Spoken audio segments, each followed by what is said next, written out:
चाल पोरी टाक बघण्यात मटण. मटणावर टाक मीठ, हळद, कोथिंबीर, हिरवी मिरची. आता कर सारं मिक्स. पाण्यात घे बोटी बोटीला मसाला लागला पाहिजे. झाकण ठेवून मुरत ठेव. काही तासानंतर झाकण काढ. मटण कुकर मध्ये तिकडून कर आणि झाकण लाव. कुकरला लाव शिट्टीन होऊ दे 2 शिट्ट्या. तोपर्यंत आता मसाला तयार करू. मध्ये टाक तेल, बारीक कापलेला कांदा. कांद्याला आता नटू दे. कांदा नटन तेव्हाच टाक टमाटर.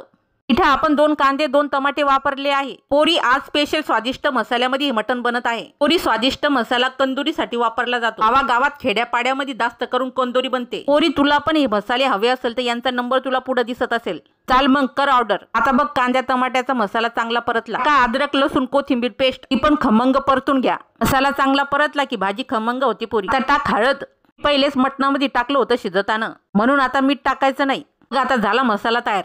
आता खोलवर कुकर पाय मटण शिजलं की नाही. मटण शिजला असेल तर टाकून दे मसाल्यामध्ये. आता मटण आणि मसाला चांगला एकजीव होऊ दे.